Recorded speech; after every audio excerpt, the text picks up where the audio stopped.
Mr. Cogburn, in your 4 years as U.S. Marshal, how many men have you shot? Shot or killed? Let us restrict it to killed so that we may have a manageable figure.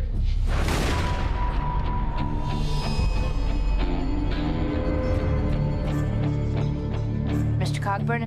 What do you want, girl? I'm looking for the man who killed my father. The man's name is Tom Cheney, and I need somebody to go after him. What's your name? My name is Maddie Ross. About True Grit. I can't hear that title without thinking of breakfast. What I can't I either. want a big hot Yeah. bowl of some good Quaker grits with butter. See, I'm all of. See, I'm a true brother, man. I'm all about that. What do you call it? Pig's cream of wheat. Yeah, cream of wheat. I'm not into the true grits. You know, I want mine with some butter on it and a black man grinning at me while I'm sitting up there eating it. So Yeah, I need cheese and other weird shit put in mind to even think about it. Anything with God. grit in the title. That ain't true grits. no, Yeah, you're right. It's that's not. false grits. But I'll take it. Keep that nasty shit. Yeah. Let go my ego. You want to eat polenta. Yeah, polenta's You are. good. Bougie. That's right. Now we're talking about the movie True Grit, and we're talking about the remake, not the 1969 John Wayne version. We're talking about the Coen brothers. Was that supposed to be an impression was of that John John Wayne right Hey, there? guys, just let it go. Just leave me alone. Yeah, let me do my thing. That was Wrong way. spectacularly late. Da, da, da. I know I can't do impressions, but damn. You know what? Just pat me on the head, tell me I did a good job, and send me on my way. Cookie and his cup of vacation Bible school punch. Yeah. You know what? Put my John Wayne drawing on the refrigerator and tell me how good I did, okay? You got a John Wayne sticker on Get Glue. Yeah. Da. You remember that song, Rapping Duke? Aretha Franklin? But man, a lot of white people's like saying, what the fuck? Man, that's a song. Yeah, no, it was a rap song. I'm out here doing the Duke. Da. You ain't giving him a hard time. I'm imitating that guy. But you know what? I did not see the original until a night before, or a couple of nights before, we're doing this review. And I saw the remake probably 48 hours before that. And the reason why I did that is because now everybody's talking about how great this movie is. Everybody's loving this film. They're like saying this is a great, dark, and you told me it's, in some cases, some people are saying a more humorous remake. There was a few things missing for me in this movie that does not make it that film. I like it, but I can't say that I'm thinking of this as the great film everybody's talking about. But, you know, I want to hear what you guys have to say. You know, it's funny because I thought about it after I walked away from you, telling you how much I liked it. You should watch it. It's a good, solid Western. And I walked away, and the thought that popped in my head is like, Corey's not gonna like it. He's gonna have so many people telling him how it's great that his expectations are going to be too high. I don't allow that to happen to me, though. I really hold my expectations down for anything. Like I said, the only reason why I watched the original is because I was watching the remake, and I was like, there's something missing here. This stew ain't exactly ready yet. That trailer makes it seem so great and so fantastic. When you watch that trailer, you're like, oh, wow, good fucking ballsy Western's about to come out. Except, like, when you see it, you know, the one thing I said after I saw it was, well, it's no Unforgiven. I mean, you know, but the thing is like, I think it does suffer from one of those films that a lot of critics are going to be jerking off all over because who's involved? It's the Coen brothers. And Jeff Bridges is just coming off an Academy Award. Exactly. And there is a girl in this movie, but what's her name again? Haley Steinfeld? Haley, yeah. You're the one with IMDb. Come on. Yeah, Haley Steinfeld gives one of the best performances I've seen this year, especially. Now, I don't know how old she is. I think she's older than what she is supposed to be in this movie. she looks older. Her character's 14. 14, yeah. And I mean, I was thinking, like, okay, she's got to be at least 17. Yeah, in Hollywood, usually that's 22. Right. Well, I think she could easily be 14. It's just she does such an amazing job. does. You're like, wow, 14-year-old can fucking read lines like this. You put any girl in pigtails like that, they're going to look like a lot younger. You've done this before, huh? Perhaps. You were scaring me right now. Sorry. You put Betty White in pigtails. And, you know. Sorry, since I'm sitting there looking in the mirror with pigtails. I was wondering why you're driving It that ties white its van hair now. into pigtails. Give him a big lollipop, and you feel dirty. You come into his house, cats have pigtails. He made me do this. Cyrus' van has no windows. I mean, you got to notice that. But. And it says free candy on the side. You know what? Before you get into what you were going to say, can I describe what's happening here? because this follows the original very close. There's some scenes that are changed here and there. There's some dialogue that might be a little bit changed. Some dialogue is the same, but it's done in a different setting. One of the things that's probably most noticeable is that the beginning and the ending of the movie are very different. But the main meat of the story, which is very consistent with the original, is that a young girl loses her father to this murderous criminal. This guy just has no remorse. They took this guy in, fed him, gave him a home. He shoots this girl's father in a drunken rage, and the guy's name is Tom Chaney. So this girl just says, you know what? I'm gonna go out and find me the biggest badass I can find to go and fucking kill that guy. So she goes into town, and everybody's telling her about different marshals or different trackers that can go find this guy. And she's like, who's the biggest son of a bitch? Yeah. And one guy tells him, he's like, look, we got this person, but this guy, he, you know what? He just doesn't care. He just wants to bring people in. He doesn't care if they're alive or dead. He's going to get them one way or another. I believe that guy's name is Rooster Cogburn, and that's who Jeff Bridges plays in this movie. She says, I want that guy. So she teams up with that guy, plus I think a Texas Ranger.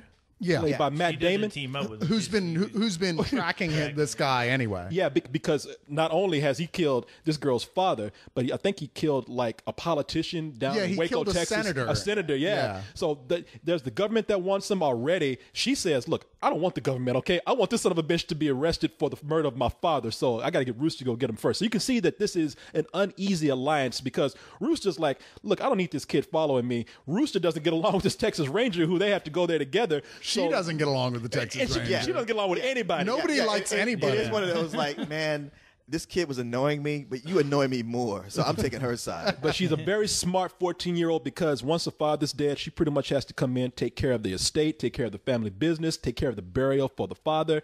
So she's very held back in her emotions. She's very businesslike.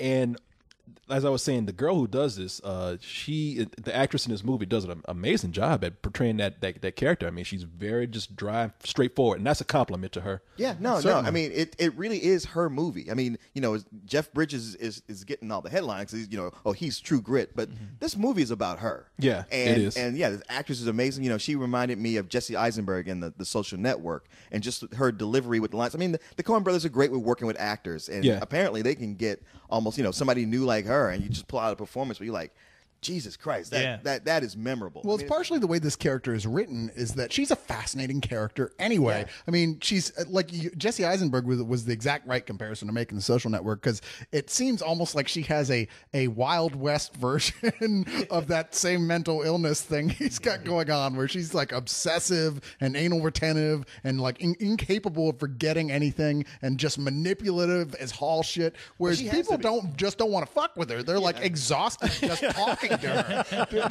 She's just double speaking around absolutely anyone who gets in her way until they give in, which is what makes her the baddest ass person in the whole West. They set it up to where she's the smartest person in the West. Yeah, to her advantage, and you're rooting for her because you know she's taking on these people who think they've seen it all, know it all, and it's just funny just seeing her just manipulate these guys without them even knowing it. I love that she's still though a little girl, and she's still really flawed, and she still doesn't really know what she's doing. I mean, especially as you get towards the end of the movie, you start seeing more of the fact that, you know, Rooster Cogburn really does have real wisdom. He's been doing this for a long time, and old drunk, curmudgeonly drunk or not, he knows what he's talking about when it comes to this type of stuff, where she is so single-minded it gets in the way of just plain common sense. And plus, you're right. I mean, I like that there are moments where she does get to be a little girl. I mean, you see her be so businesslike, but then she gets around a pony, and the little girl comes out in her completely. Oh, yeah. And you kind of forget how vulnerable this girl is, and that gives you a sense of danger when she starts to join these guys on such a dangerous mission. And she played that character very well. I think she probably encompasses the little girl more than the original actress who was played by Kim Darby, who I don't know how old she was supposed to be in the original. I don't think they ever really say what age she is. Yeah, but she seemed like old, like she was almost in her 30s, even though they were calling her a kid. Well, she seemed like she was like either close to 20 instead of being 14. Yeah. Yeah. And do you know what year that movie was made? 69. 69. Okay. Yeah. And so here, shut up.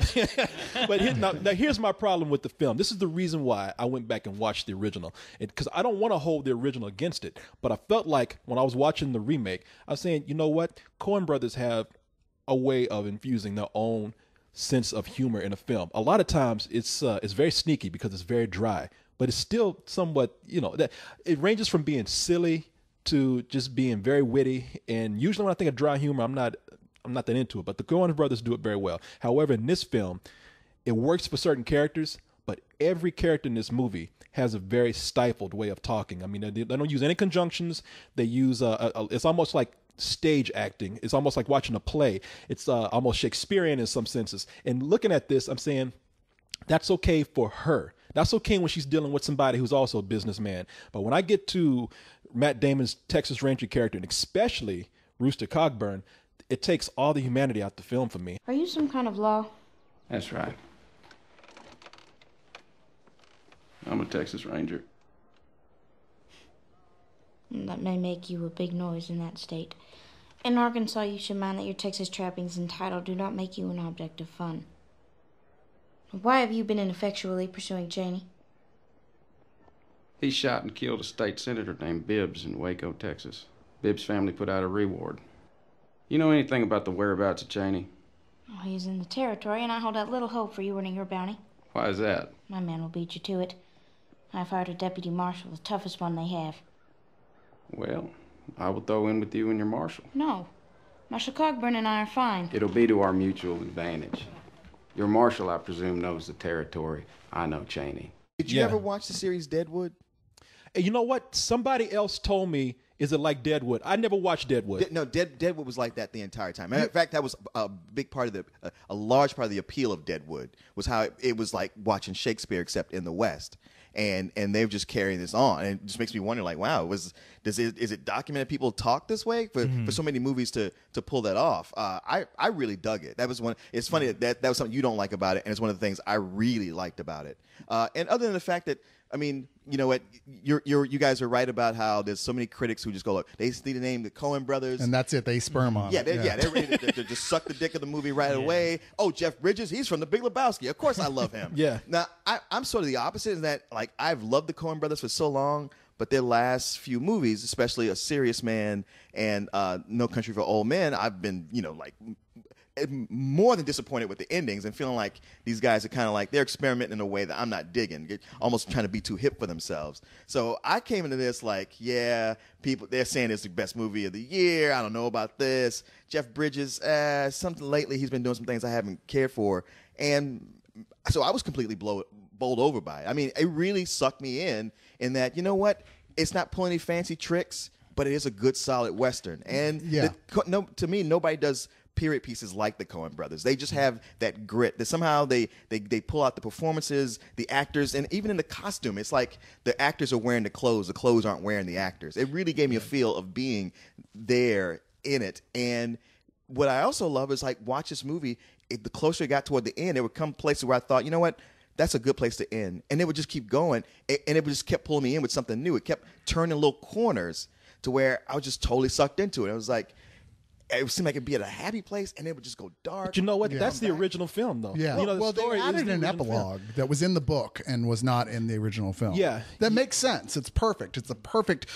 It's the perfect way to cap off the film and the feeling the whole film has, which is definitely not a happy feeling. This is kind of a dark film overall. I mean, I think one of the things I like about it though is like you were complaining that you felt like the cadences they were using was a Coen Brothersism. I don't think it is at all. I think it's more like I'm starting to suspect that somebody did some research and said, you know what, like a large part this was not uncommon for people to talk this way then. Yeah. I don't know. I don't have the answer to that, but I certainly see it enough in high-end productions that I'm starting to think that is the case. But regardless, I thought one of the advantages here was this on the whole didn't have those little Coen Brothers-isms. They just wanted to tell a Western, and that's exactly what they did. It's not Unforgiven because they didn't want it to be. Unforgiven is a revisionist Western. It's almost meta. This isn't that at all. This is an old school Western accompanied by the gorgeous cinematography of Roger Deakins, their longtime cinematographer. I mean, it's beautiful to look at. It's got phenomenal performances. I love that Jeff Bridges isn't channeling John Wayne in the least. He's made a completely new Rooster Cogburn character in the way that he plays it, and he's very appealing in his way that if you knew him in real life, you wouldn't come within 10 feet of him. It's funny because looking at him, he made me think, like, you know what? If he lived long enough, this is where Snake Plissken would end up. Yeah, pretty much. Well, you know what? I only brought up The Unforgiven only because that's how this movie is being advertised. I don't know if you've seen the. I don't know if you've seen the trailer. Haven't seen any trailers, But any ads, or nothing. that is how I know people who are like waiting for an Unforgiven type movie because Jeff Bridges' character seems like this hardcore, relentless, just guy who shoots you first, asks questions later. And that's the way it's kind of being advertised. And I think a lot of people going into this may be somewhat disappointed because I saw this movie with a few people who thought the first part of the film was very slow.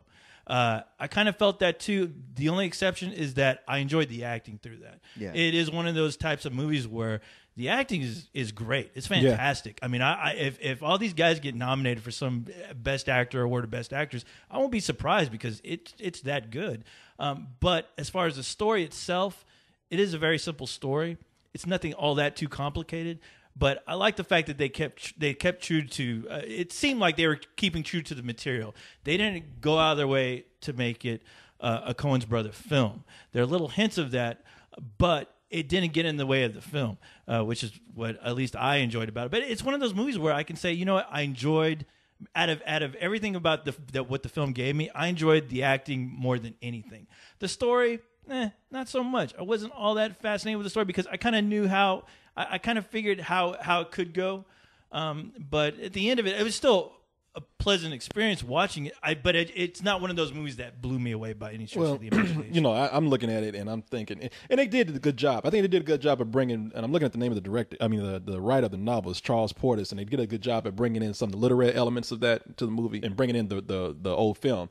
But you know, I mean, I'm looking at this girl and I'm like, damn, you know, this girl is too businesslike. She was, I was just like, you get on my damn nerves now. You need to cry or something. And again, that's the thing that I want to watch the original for, because I was like, this girl, did she really give a shit about her father, or did she just try to get some money that her father owed her or something? Well, because I mean, you have to consider, like, the father was the one who took care of everything. Once the father died, the mother was useless. So this girl was suddenly the head of the household. But you know what I got in the original? There was a scene that I wanted to see in this, where that character cried. I mean, there was a moment where you feel like, come on, look, you know, if you're going after some dangerous guy and you're putting yourself out there, you must really love your dad. Or like I said, your dad he must still have your wallet or something. Yeah.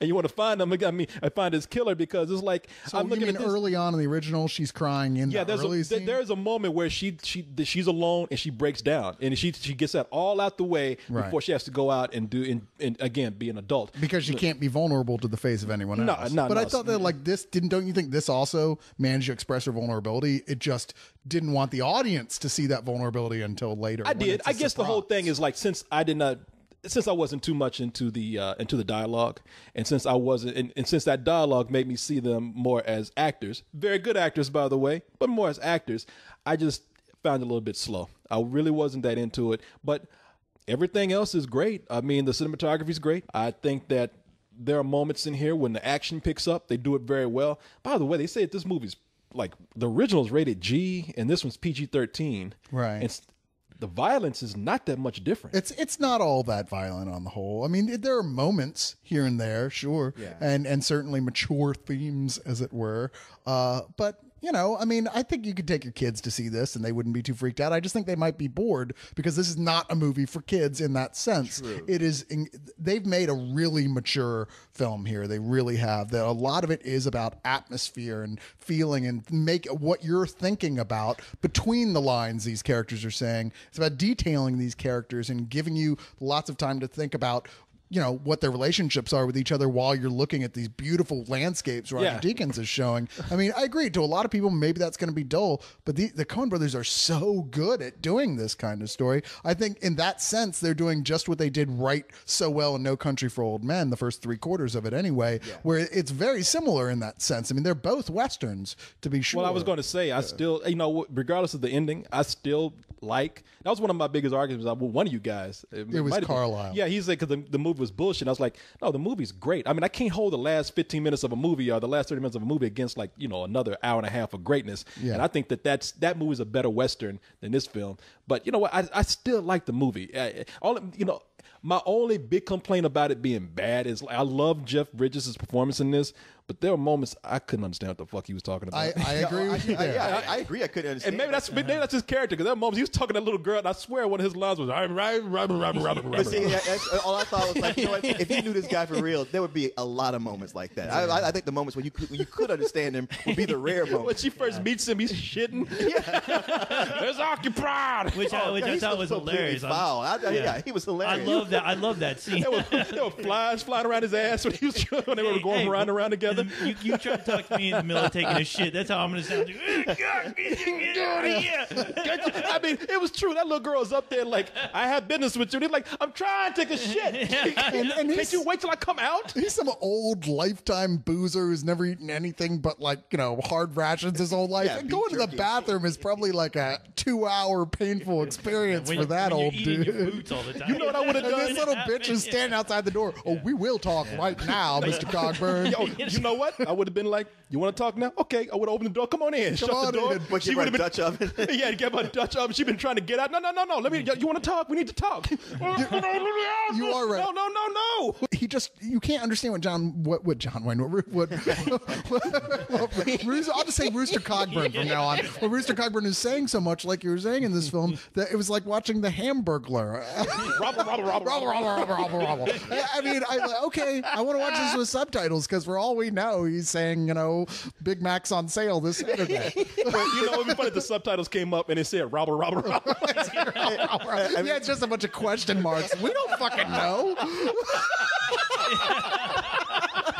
Your guess is good enough. There's no visuals accompanying this. You go, dude, take the dicks out of your mouth. It's like that Buckwheat Sings episode of Saturday Night Live. Daddy died. No idea what that is. Man, I'm sure Nick Nolte could understand him just fine. They're probably sitting there like, I should have had this role. Yeah, you be Nick Nolte. I'll be Rooster Cogburn. Robber. Listen, goddammit. Robber. Occupied. Robber. When I was playing with Mick Jagger, we wouldn't. I think all you guys are up for an Oscar right now. Thank you very much to the Academy. I said Robert. Thank you. NC. But no, you know what? I do like the movie. I give this movie a very positive matinee, because the only thing I really have to complain about it is it's just slow to me, and it's slow to me because the dialogue is stifling everything else for me. But other than that, everything is good. It follows that. My only thing is, I think that people are giving this movie more credit than it deserves for the story, because that story mimics the original movie so much.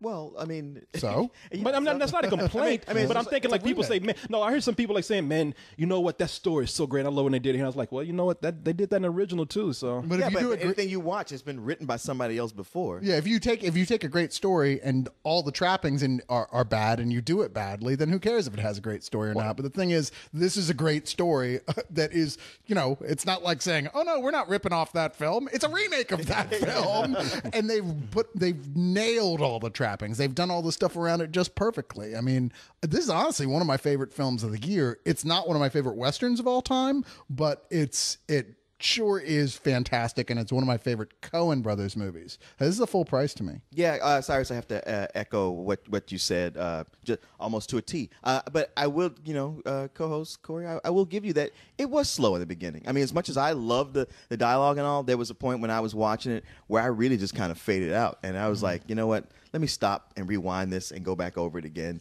and then watch it again, because I was like, this is one of the important movies, got to stay on it. But then I just suddenly started falling in love with it, and just found myself completely just in the TV, like couldn't turn away, and just everything it did. I just loved the twists and turns. It might be the old story, which I haven't seen in decades, but still, it was fresh to me again. Loved it. The acting. It was the Coen Brothers doing all the things they do right at that time, like just not pulling out tricks, not trying to insert themselves over it, but it still had their touch. And that's a big thing to do, for somebody to take a movie, to do a remake, to do it real good, but not go like, yeah, but I'm going to do it my way. Not to mention one of the great movies, one of the films that people call one of the great Westerns, like that takes balls just to begin with. It takes balls to just do it in the first place. Well, maybe that's the thing. After seeing the original, I really love that original. I mean, this lacks the heart and humanity that the remake I didn't think have. I just thought, it's a good movie to watch, but I have no feeling for it at all. And you know what? Maybe, I don't know. Maybe I feel different because I watched Deadwood. That was one of my favorite shows. It could be. Now, you know what? When somebody mentioned Deadwood to me, I would probably say, well, maybe I'd be more accustomed to people talking this way when I saw the movie, but I just didn't see you know it. what? Even if you were to start watching Deadwood, it would take you a little bit to get used to. You'd be thrown off. But John Wayne is so great in the original, though, man. And I'd have to say Jeff Bridges, he just didn't capture that for me. He was very good in this, but just, like I said, I believe John Wayne as a person instead of just a person playing a character. But I'm sorry, this is your Not anymore. Just tell him to shut the fuck up. He's doing a remake of your rating. I'm Leon, and I'm going to tell you about. I've said plenty. I'll just say I'll give it a very enthusiastic full price. Okay. Yes, now I'll go on my hour rant about the whole, give you my hour rating. The thing is, I've never seen the original, so I'm not going to compare it to anything because I haven't obviously seen it. As far as the movie that I did see, it does start off a little bit slow, but I really grew to like those characters as the movie went on. The part of the fun of this movie is the journey of them trying to look for this one guy and how they all interact with each other. And the thing is that I always give Coen Brothers, even in Last Country with No Ending, I thought the best thing that they know how to do is really to build up the suspense and really deliver. With the exception of the ending that movie didn't have. This one they did. Like the little small suspenseful scenes were really fucking intense, and they've done a good as a job with a Western now that nobody's been able to do since I saw Unforgiven. Right. But other than that, it's a solid film, solid acting. But the story, it's not a story that I feel like I need to go back and really see again. Even if I ever go back to watch this film, it's going to be solely because of the acting. So I'm going to give this. I want to give this a full price. And now here's my remake of co-host review. Yeah. Robble. I just felt like I needed to go an extra hour, so like the rest of you guys repeating things. Robble acting. Robble story. Corey had an hour-long preamble, so I had to say Yeah. And I had an hour-long interruption on his on his summary too. It was a fun movie. What about that? I don't want to interrupt you, Leon. but True Grit was not as good as the original. And I just dropped the mic. I will kill this girl. Biggest mistake you ever made. Tell him that God's gonna cut you down. Help me. I can do nothing for you, son.